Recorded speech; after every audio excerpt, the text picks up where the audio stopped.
Bonjour à tous les bros, bienvenue sur ma chaîne. Aujourd'hui, on va analyser le BTC, l'ETH, l'XRP. On va voir une petite update. Ça va être vraiment hyper rapide, mais c'est juste pour updater par rapport au target qu'on a vu ensemble dans la précédente vidéo.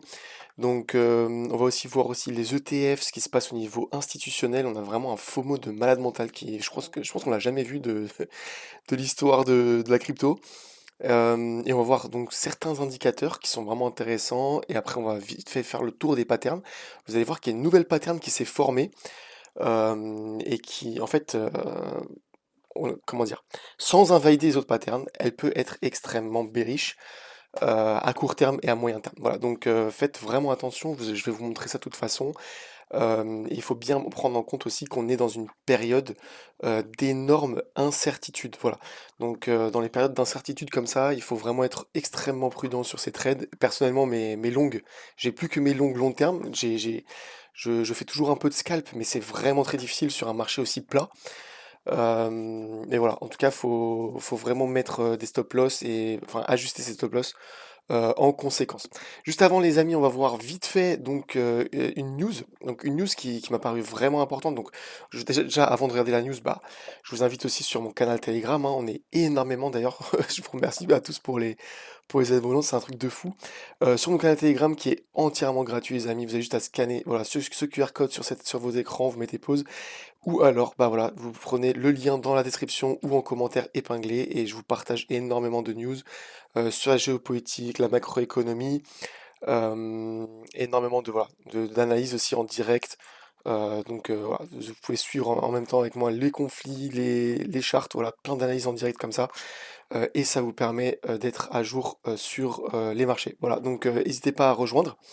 Pour ceux qui souhaitent rejoindre mon groupe privé, je vous rappelle juste qu'il est fermé. Voilà, il est fermé par un vote unanime de tous les membres du groupe, donc pour qu'on reste à taille humaine. Ceux qui souhaitent tout de même rentrer dans mon groupe, c'est 50 $, voilà, en crypto et enfin, vous m'envoyez un MP. En général, quand vous faites un request pour rejoindre, je vous envoie automatiquement un MP. Et puis voilà, pour ceux qui souhaitent vraiment rentrer, vous pouvez rentrer pour 50 $. On commence tout de suite donc sur cette news, donc guerre Iran-Israël. Donc on a eu 3 avions cargo chinois qui viennent de débarquer en Iran. Donc qu'est-ce que ça veut dire les amis? C'est-à-dire qu'on est en incertitude totale. Pourquoi? Parce qu'on risque d'avoir en fait un scénario de type Ukraine. Voilà. Donc autant les États-Unis, ils ont livré énormément d'armes à l'Ukraine parce qu'elles n'ont pas intérêt à voir l'Ukraine tomber. Autant la Chine là, elle est en train de prendre le pas. Donc sur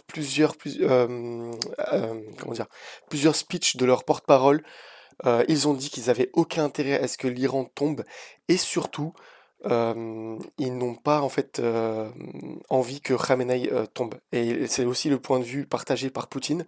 Donc Poutine pour lui, c'est hors de question et donc en fait, on risque de voir un Ukraine bis, mais cette fois-ci, en fait, autant contre voilà, le bloc chinois russe. Donc il faudra faire vraiment, vraiment attention à ça, parce que ça risque en fait de créer une escalade. Et c'est ça en fait qui crée énormément d'incertitudes là en ce moment sur les marchés. Et comme vous pouvez le voir hein, dans le groupe en ce moment, on a très peu de trades, on prend très très peu d'entrées. Pourquoi? Parce que bah, quand il y a une incertitude comme ça, on fait vraiment très attention à ce qui peut se passer et ne pas se faire liquider tout simplement. On va passer aussi aux ETF. Alors les ETF, le truc que je vais vous montrer, c'est qu'on vient encore de faire un nouvel ATH sur la détention de BTC par les ETF. Donc là, alors, il y a encore BlackRock qui vient d'acheter ses... Regardez là, ils ont acheté encore voilà, 20 000 Bitcoin. Là, sur ETH, même chose. Donc on est de nouveau sur un ATH sur les ETF au niveau d'ETH. Donc vous voyez, hein, malgré l'incertitude, les institutionnels et la smart money se positionnent quand même sur BTC. Malheureusement, on n'a pas celle des XRP. J'ai essayé de regarder si on pouvait pas choper celle. Mais comme en fait elle n'est pas US, elle est au Canada, et ben on n'a pas les statistiques en tout cas sur Glassnode. Voilà, j'essaie de regarder où est-ce qu'on peut trouver la data. Mais ce serait vraiment vraiment intéressant de savoir. Et en tout cas, voilà, la Smart Money vraiment se positionne à fond sur ETH malgré l'incertitude pour l'instant qui plane sur la géopolitique. Mais ça, c'est vraiment un très bon signe. Pourquoi? Parce que ces institutionnels-là, ils achètent pas pour acheter, pas pour revendre à 3000, 4000 $ le TH, par exemple, ou le BTC, mais c'est pour revendre bien, bien, bien plus haut. Donc, en tout cas, ça nous indique que c'est un excellent point d'entrée long terme pour l'instant en spot. C'est aussi pour ça qu'en ce moment, j'accumule énormément, énormément de spots, que ce soit en ETH, mais surtout En ce moment, voilà, c'est XRP pour l'instant. J'essaie vraiment d'arriver à 10 000 XRP, et à 10 000 XRP, je pourrais abandonner l'XRP et repasser sur le BNB et le TH. Juste avant de passer au pattern, les amis, j'aimerais vous inviter voilà, sur mon lien donc, qui est disponible dans la description et en commentaire épinglé. Vous avez tous mes partenaires. Voilà, donc je suis officiellement partenaire avec ZoomX, Mexc et BingX. Voilà, vous pouvez gagner énormément de bonus donc, via mon lien. Voilà, donc 50 $ de bonus directement à votre inscription, hein, des 100 $ de dépôt sur ZoomX, avec énormément d'autres bonus à gagner au fur et à mesure avec vos volumes.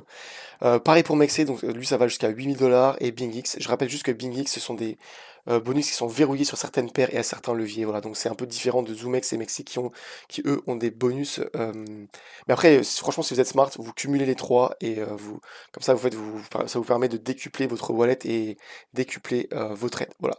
Donc on passe vite fait aux charts. Alors, les charts, voilà, donc on a toujours le même setup. Même setup avec un falling wedge en weekly, voilà, ici, qu'on a cassé à la hausse, avec une target de 124 000 $ ici. On l'a cassé, voilà, là on est en train de consolider dans un falling Browning wedge, un tout petit falling Browning wedge en daily. Alors ce qui est vraiment intéressant à noter, c'est que la target de ce falling Browning wedge est exactement la même que le falling wedge ici. Et comme je vous ai dit, hein, toujours les patterns ne mentent pas. Pourquoi? Parce qu'elles donnent toujours exactement les mêmes targets. Par exemple, je vous fais un petit récap de 15 secondes sur tout le bear market et le bull run là. Bah en fait, vous voyez que le bear market, en fait, il a évolué dans un falling wedge ici en monthly. Et là, en fait, on a eu un rising wedge en weekly, ici un falling browning wedge en weekly aussi. Et en fait, ce que vous voyez, c'est que c'est exactement les patterns en fait donnent exactement les mêmes targets. Regardez la cassure ici, hop, on donne une target là. Le rising wedge ici, exactement la même chose, hein. Il donne exactement la même target quand on le reporte à la cassure. Vous voyez, pixel près quasiment. C'est juste que là, je trace un peu dégueulassement, mais voilà. Ici, pareil. Donc là, en fait, on a exactement la même target. Voilà, exactement les mêmes targets. Vous voyez, en fait, les patterns se complémentent les unes les autres et donnent toujours la même target qu'on va toujours chercher. Voilà, tout simplement.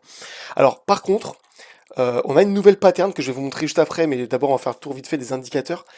On peut voir aussi que, en fait, ici, on a exactement les mêmes targets et on a une nouvelle pattern que je vais vous montrer juste après. Alors on commence par vite fait le CPR. Alors le CPR, vous voyez que pour l'instant, on le maintient. On le maintient même très très bien pour l'instant. Et d'ailleurs, c'est un ascending CPR, hein, donc comme je vous rappelle, voilà, le CPR, quand on commence au-dessus au niveau du mois, eh bien, on est toujours allé en phase haussière. Ici, on a commencé au-dessus, normalement, on est censé continuer sur une phase haussière et commencer au-dessus du prochain CPR. Néanmoins, par contre, si jamais le prochain mois, donc, ce qu'il faudra surveiller, c'est début juillet, on commence en dessous du CPR, eh bien, ce sera un CPR baissier. Donc, comme vous pouvez voir, hein, lorsqu'on est en phase haussière, on commence toujours au-dessus du CPR, on monte, voilà, on commence au-dessus, on monte. Ici, on commence au-dessus, on monte. Et à partir du moment où on commence en dessous, et bien là, c'est un retournement de tendance. Et là, le retournement de tendance, voilà, vous voyez bien qu'on a eu un markdown phase extrêmement puissant jusqu'à la fin du bowling. D'ailleurs, on l'a suivi tout ça ensemble sur ma chaîne et on a suivi jusqu'aux 75 000 $. Voilà, lorsqu'on était ici. Et à ce moment-là, d'ailleurs, j'étais le seul à voir ce retracement arriver. Mais heureusement, en fait, on avait identifié le bottom ensemble et on a pu prendre des positions extrêmement profitables sur cette descente. Et bien là, c'est un peu près la même chose. En fait, on est parti pour la target du falling wedge, mais ça ne veut pas dire on peut ne pas avoir de retracement. Et voilà, donc là pour l'instant en fait on évolue dans ce falling browning wedge, mais en fait on pourrait très bien redescendre un peu plus bas sans invalider cette pattern là, avant de repartir vers les deux targets qui sont aux 125 000 $. Voilà, tout simplement. Je voudrais vous montrer une autre pattern, voilà. Donc là, c'est le Wake Up Cycle, donc le Wake Up Cycle qu'on suit ensemble depuis voilà, 2 mois ensemble. C'est un truc de fou parce que tout s'est exécuté exactement comme vous voyez, Psy, BC, ST, voilà, donc on a tout suivi ensemble et tout s'est déroulé exactement comme prévu. Là, on était descendu au ST, AR, résistance, CRIC. CRIC ici, et au CRIC ici, je vous avais dit attention, ça c'est une charte de 1910, il n'y avait pas encore les futures, mais on a toujours un spring, ce qu'on appelle un spring ici, spring pour liquider tous ceux qui sont en dessous du ST, avant de repartir sur un LPS, SOS, LPS, voilà, donc on est reparti. Je vous avais trouvé aussi cette pattern là, voilà, donc du coup en fait c'est une version un peu plus à jour, pourquoi? Parce qu'elle inclut le spring, et en fait, vous voyez bien qu'on a reproduit exactement ce schéma-là. Et là, en fait, où est-ce qu'on en est? On en est exactement ici, regardez bien. On est juste là. Ah, je sais pas si je l'avais pas tracé. Voilà, on est juste ici. Et là, vous voyez bien qu'on a fait un plus haut au-dessus, on a rebondi. En fait, le truc, c'est qu'on est quand même allé chercher des plus bas en dessous. En fait, ça, c'est sur le textbook, hein, donc c'est pas exactement pixel près pareil. Mais en fait, ce qu'on peut prendre en compte, c'est que sur la ligne de coup, donc qui est juste ici, hein, que pour l'instant, on maintient magnifiquement en weekly. Si vous regardez bien en weekly, on la maintient, mais c'est magnifique. Et bien même si on la maintient au weekly, et bien pour l'instant, on peut être amené, voilà, donc selon le textbook, à retracer même une fois ou plusieurs fois en dessous, avant de repartir au-dessus de la résistance, rebondir et repartir sur un markup phase et aller chercher l'overbot. L'overbot qui correspondrait à quoi en fait? Qui correspondrait au target de ce falling wedge et de ce broadening wedge, voilà, qui correspondrait à ça. Donc, en fait, on va venir faire un overbot ici, puis après revenir rebondir dessus et repartir après pour une extension haussière plus importante. Voilà, donc en tout cas pour l'instant cette pattern-là n'est absolument pas invalidée. Mais par contre, je pourrais vous montrer une nouvelle pattern qui vient de se former, voilà. Donc là, j'ai pas mis les flèches là pour vous montrer exactement les supports. Mais franchement, pour moi, c'est assez quand même, c'est assez parlant. Vous voyez, donc résistance, résistance. Ici, support, support, support. Mais là, ce qui est important à noter, c'est que regardez, la target en fait de cette pattern là, si jamais on casse ici par exemple, elle est exactement au même niveau que les deux targets ici. Mais en fait, comme on a l'incertitude avec la guerre là, voilà, donc le typique scénario Black Swan, donc c'est-à-dire qu'on peut absolument pas, parce qu'en fait là, je peux pas être confiant et me dire, voilà, ça va casser à la hausse. Eh bien, il faudra aussi prendre sa target à la baisse. En tout cas, vous voyez qu'on a une très très belle convergence à la hausse, hein. Eh bien, si jamais on casse par exemple à la baisse, eh bien, on peut noter on pourrait retracer jusqu'à 93 000 $. Mais regardez bien jusqu'aux 93 000 $. Eh bien, on n'invaliderait pas le Falling Browning Wedge, en fait, regardez bien. En fait, on pourrait retracer jusqu'aux 93 000 $, voilà, ici, vous voyez bien, et après repartir, et ça n'invaliderait pas cette pattern. Et on pourrait très bien faire ça avant de repartir à la hausse et aller chercher sa target plus tard, vous voyez. Donc en fait, on a beaucoup, beaucoup d'incertitudes déjà, on va dire, entre guillemets, sur la charte. Et en plus de ça, bah, regardez bien, si jamais on redescend plus bas, et ben en fait, on aurait ce scénario ici. C'est-à-dire qu'on viendrait faire un Falling Browning Wedge ici, comme ça, et après, on rebondit sur la ligne de coup, et après, on pourrait repartir à la hausse sur le markup phase. Et en fait, ça n'invaliderait absolument pas non plus ce scénario. C'est pour ça que là, je suis en extrême incertitude sur le marché, et c'est pour ça qu'il faut vraiment se prémunir contre ça. Donc moi, ce que je vous conseille, en tout cas, c'est de faire comme moi, hein, c'est que vous vous prémunissez contre la hausse et contre la baisse. Contre la hausse en achetant avec une partie, et après contre la baisse en mettant des ordres en fait un peu plus bas, tout simplement. Que ce soit sur le BTC, le TH ou l'XRP, hein.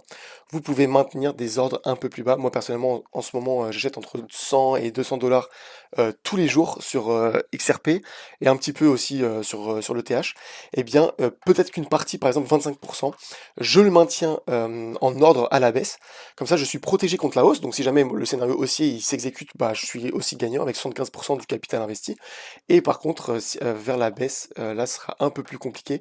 Bah, là, vous pourrez en fait réabsorber la baisse et permettre de glisser votre prix d'achat à la baisse. Et en fait, c'est le seul moyen d'être gagnant. En fait, le principe, c'est quoi? C'est d'être gagnant, que soit ça monte ou ça baisse. Voilà, c'est ça le principe d'un trader. En fait, c'est vous gagnez que ce soit à la hausse ou à la baisse. Mais voilà. Donc, comme on est dans vraiment une grosse période d'incertitude, il vaut mieux se prémunir contre les deux scénarios. Ici, on avait aussi donc on avait vu ce falling channel, donc falling channel qu'on a respecté exactement. Et pour l'instant, en fait, tant qu'on ne réintègre pas, bah, on n'a pas vraiment d'inquiétude à avoir. Mais comme vous voyez, en fait, si jamais on exécute la target à la baisse et qu'on arrive aux 93 000 $, et bien 93 000 $, ce serait ici.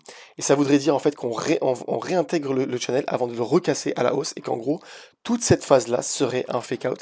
Mais pour moi, en tout cas de manière chartiste, et bien pour moi c'est extrêmement improbable et c'est vraiment très très très très peu probable. Il faudrait vraiment un scénario de type Black Swan. Mais comme en fait on est dans la configuration Black Swan pour l'instant, on ne peut pas savoir réellement ce qui peut se passer.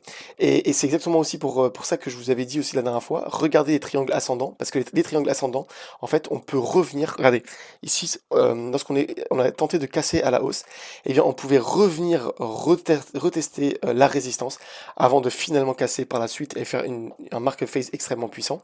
Et bien là, c'est un peu la même configuration. C'est comme on est en incertitude, et bien, on peut pas savoir si on va breakout maintenant, ou est-ce qu'on n'irait pas chercher? Et vous voyez bien que les 93 000 $, en fait, ça correspondrait en fait au niveau de cette résistance-là aussi.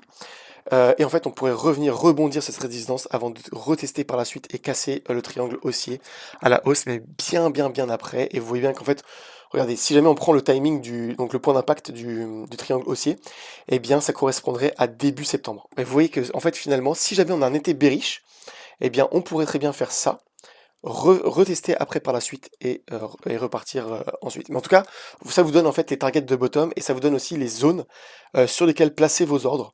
Voilà, pour lisser votre prix d'achat avant l'impulsion haussière. Est-ce que je voulais vous montrer un truc? Ah oui, voilà. Donc le descending channel, malheureusement, eh ben, pour l'instant, en daily, on l'a cassé. Je sais pas encore en weekly, parce qu'en fait, pour l'instant, ça dépend de dimanche. Voilà. Donc, pour l'instant, en weekly, on n'a toujours pas cassé ce ascending channel, mais vous savez, en fait, comme je vous l'ai montré bah, ici, hein, donc le rising channel, eh ben, il est toujours bearish.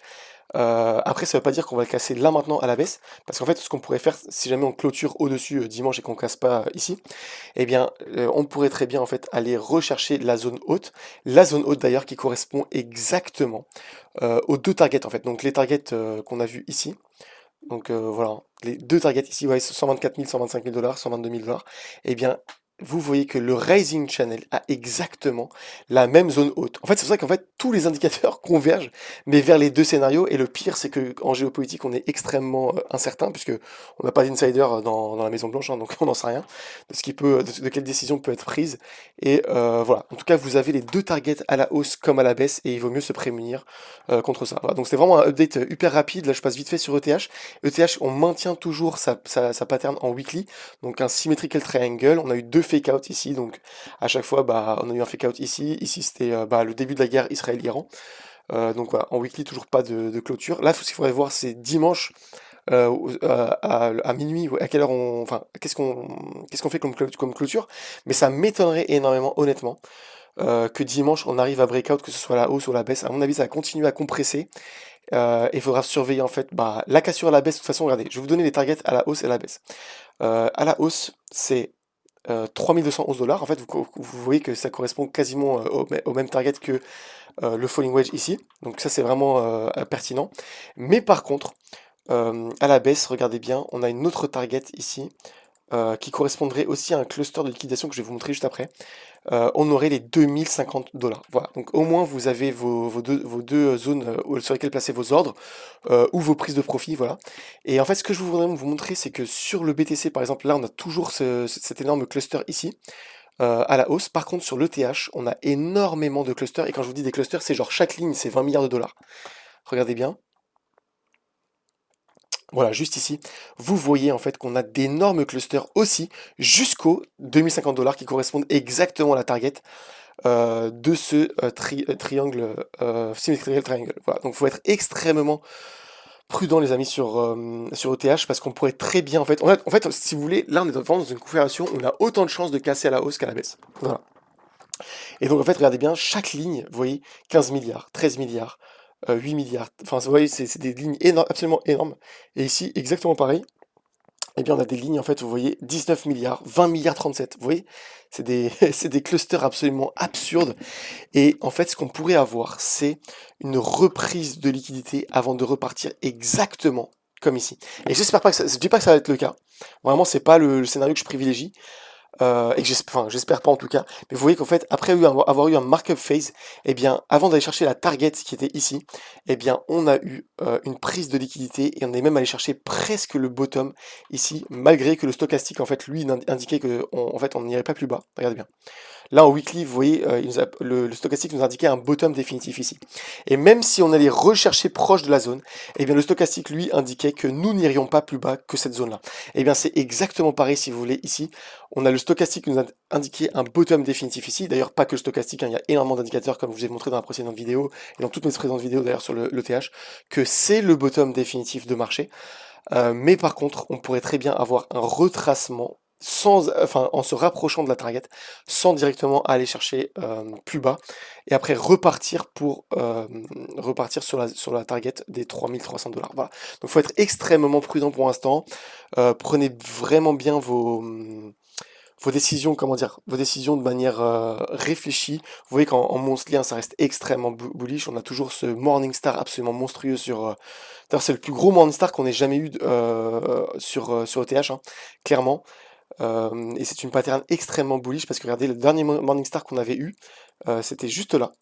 Et vous voyez qu'on a eu un énorme markup phase par la suite sur l'ETH. Voilà, donc pour l'instant sur ETH, rien à dire, c'est extrêmement bullish. Mais à court terme et voire à moyen terme, on pourrait avoir voilà, des retracements beaucoup plus bas. D'ailleurs, j'ai même pas vu, mais il y en a aussi un énorme cluster, mais il est moins important en fait que celui-là. Même si celui-là en fait s'étale sur plusieurs niveaux, eh bien il est moins important en termes de volume que ce cluster-là qui est aux 2050 $ et qui pèse, voilà, chaque ligne, vous voyez, c'est plusieurs dizaines de milliards en fait, donc voilà, faut être vraiment prudent là-dessus. XRP, bah, XRP en fait on arrive vraiment proche du point d'impact. D'ailleurs sur c'est sur quel indicateur que je vais vous montrer le point d'impact qui était bon bref, je vous montrerai de toute façon sur la vidéo de demain. Mais voilà sur le XRP c'est pas en monthly, d'ailleurs en monthly il est vraiment pertinent aussi, hein. Vous voyez qu'en fait cette ligne blanche qu'on voit aussi en weekly qu'on avait décortiqué ensemble, vous voyez hein, que voilà ça maintient ici en support, là c'est résistance. Et là, support et support. Et pour l'instant, en fait, on arrive à la compression totale contre le falling wedge.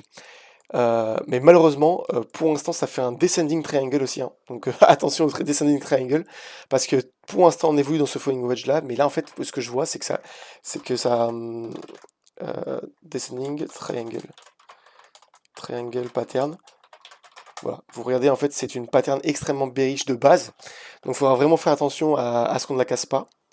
Voilà, donc le descending triangle, vous voyez, hein, c'est toujours une pattern extrêmement bearish. Donc même si je continue à, comment dire, à réaccumuler, eh bien en fait ça pourrait nous amener, voilà, en type de, enfin en scénario Black Swan complet, ça pourrait nous ramener extrêmement bas et tout en bas en fait ça donne la même target d'ailleurs que le falling wedge. Voilà, donc faudrait être extrêmement prudent là-dessus sur le XRP les amis. Donc moi je commence, en tout cas moi ça serait une aubaine pour moi parce que du coup j'accumulerai énormément de XRP en bas. En fait, ça me permettrait d'arriver aux 15 000 XRP, qui était ma seconde target. Mais ce serait vraiment, vraiment pertinent. Voilà, donc vous voyez qu'en fait, on est en train de compresser de ouf et que tant que l'on ne break pas cette ligne de coup ici en weekly, donc le dimanche soir, eh bien, nous ne sommes pas repartis à la hausse. Et ce que je voudrais vous montrer aussi, d'ailleurs, c'est en daily. Regardez, en daily, on avait aussi cette pattern-là, donc le falling wedge ici, sur laquelle on est venu re-rebondir. Et pour l'instant, on maintient même. En fait, c'est un truc de fou parce que c'est vraiment précis à quel point en fait on a rebondi pixel près contre cette ligne-là, donc en fait un niveau au 2,14. Et 2,14 tant qu'ils sont maintenus pour l'instant, eh bien pas d'inquiétude.